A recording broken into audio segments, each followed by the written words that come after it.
Saravá, meu povo, tudo bem? Então, uma pequena jornada até aqui, né? Uma introdução. Aí eu falo com você em relação ao que vem antes da Umbanda, e aí você vê que eu já entro nessa questão da construção histórica, da construção geográfica, para você entender o processo de segmentação.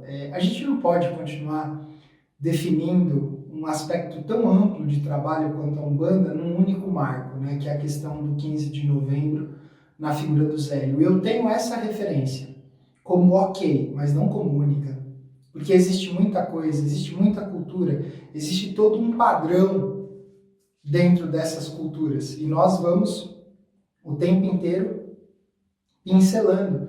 Quando naquela aula eu falo da questão do índio, da pagelança, eu te pergunto, né? Como cruzar informações? Vou te dar um exemplo agora. Ogum Yara na Umbanda. Ogum Yara não tem nada de africano, né? A não ser a terminologia Ogum, mas vale lembrar que isso no Brasil dá uma referência àqueles indivíduos de exercício militar e não necessariamente o orixá africano.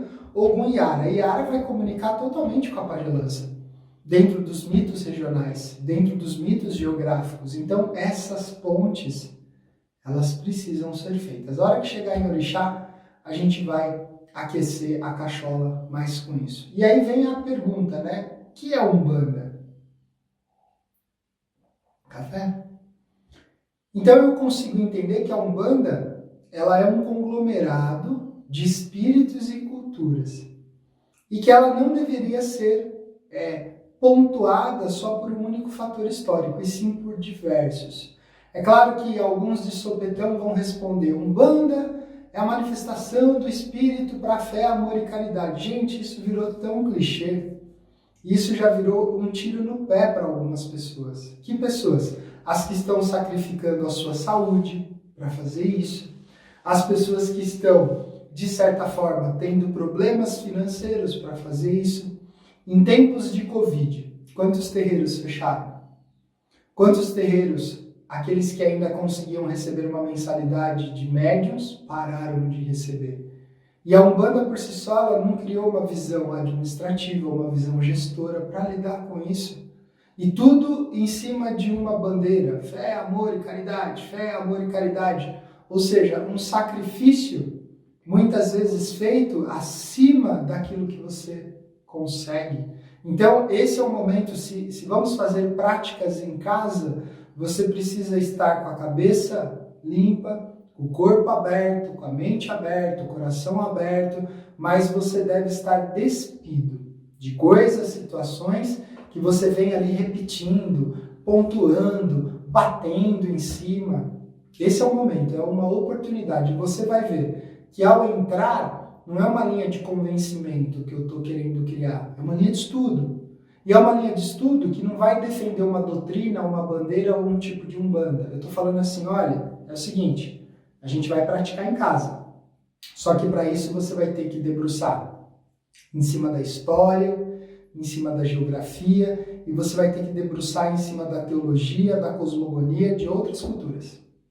Você vai ter que debruçar sobre tudo aquilo que hoje impacta e influencia o nosso trabalho. E você vai fazer isso sem matar essas culturas.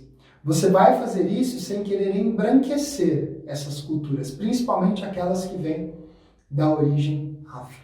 Não tem problema nenhum. A gente vai chegar na questão do sincretismo, mas você vai ter que desassociar. Você vai ter que entender que uma coisa é uma coisa, outra coisa é outra coisa. E que aquele momento, e que isso, quando você faz hoje e repete, e você toma como certo, você só está mostrando o quanto a sua cabeça é colonizada, o quanto você fez parte de um plano na sociedade, histórico isso, de tentar embranquecer uma cultura negra ou preta, que não é nossa, mas que nós utilizamos. Então esse processo, ele precisa o que agora? Ele precisa ser observado. E ele pode muito bem ser reestruturado. Jorge, mas eu sou devoto de São Jorge. Tá tudo bem, meu nome é Jorge, eu nasci sobre essa predestinação, com essa ideia da figura do santo também. Mas a hora que eu tô para algum, eu tô para algum. A hora que eu tô para São Jorge, eu tô para São Jorge. E é muito melhor lidar com dois do que ficar unificando e ter uma coisa limitada. Mas Jorge, isso vai contra tudo que o brasileiro, a crendice popular, tá bom. Põe uma coisa na sua cabeça, você não é todo mundo. E você não precisa ser todo mundo. E você está tendo a oportunidade de desfazer coisas para refazer um novo caminho. Você não vai ter que jogar a imagem fora, absolutamente nada. Você vai ter que olhar com um olhar mais atencioso e entender que há uma cultura para São Jorge, há uma cultura para Ogum, que ela vai ali permeando a encantaria brasileira, e há uma cultura para o Ogum do culto tradicional, que não é o candomblé, é algo que vem antes do candomblé. Então eu consigo olhar para essas formas de forma setorizada. E a Umbanda, ela tem muito disso, ela é setorizada, ela literalmente tem departamentos. E essas separações, elas possuem o quê? Um ponto de origem, uma função, e funciona. Quando você olha as coisas a partir da ancestralidade, funciona. Você viu na aula passada, prática, ancestralidade na prática. Aí eu te pergunto, que sentido faz agora, e depois que você vê, não dá para desver, que sentido faz agora você continuar, né, alucinado dentro da religião, querendo, ai minha pombagira, ai meu Exu, ai meu preto velho, você não lembra nem dos seus. E você só existe para cultuar uma divindade ou uma entidade porque essas pessoas existiram. Então, se você acredita verdadeiramente que não há motivo para cultuar a ancestralidade, você está pulando etapas. Você está fazendo com que coisas que deveriam acontecer de forma natural não estão encontrando essa via. E talvez você seja uma daquelas pessoas que mais reclama, que a vida não está boa, que a vida não dá certo. Você está olhando para a vida? Eu vou deixar a recomendação aqui nessa aula daquele desenho, né? O Viva la Vida, a vida é uma festa, que é um desenho puro sobre ancestralidade. E aí o que acontece? Você talvez seja a pessoa que está movendo as peças de forma errada.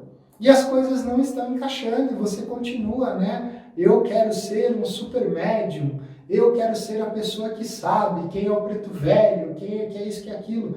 E talvez você não tenha nem mediunidade de incorporação. A gente vai falar muito sobre isso, você tem entrado num fluxo de puxadas, né? Não puxaram a sua mediunidade, puxaram entidades em você. E aí eu vou falar sobre essa questão. Então, se vamos praticar em casa, comece praticando do ponto de partida. Use a aula de ancestralidade na prática como um referencial no seu caminho. E eu te garanto, eu te convido você ver coisas mudarem, coisas se abrirem na sua vida, você descobrir coisas sobre ancestralidade, que uma vez que você toca a ancestralidade, ela devolve esse toque, né? Ela reverbera. Mexer na árvore ancestral reverbera na nossa vida. E hoje talvez você seja a pessoa que está aí atrás de iniciação, vai gastar um dinheiro que não tem, e você vai estar procurando ancestrais de uma cultura que talvez não seja nem a cultura da sua família. E a sua família está esquecida. Mas Jorge, eu brigo muito com pai e mãe. Entenda, honrar a ancestralidade não é aceitar o que as pessoas fazem, mas é ser grato, porque você só existe porque eles existem, que as coisas elas precisam se encaixar com o devido tempo. Cultuar a ancestralidade não é se obrigar a conviver com as pessoas que você tem problema, mas é você ter um entendimento e um voto de que você só existe porque essas pessoas existem. E aí, de resto, você vai gerenciando isso. Tudo bem?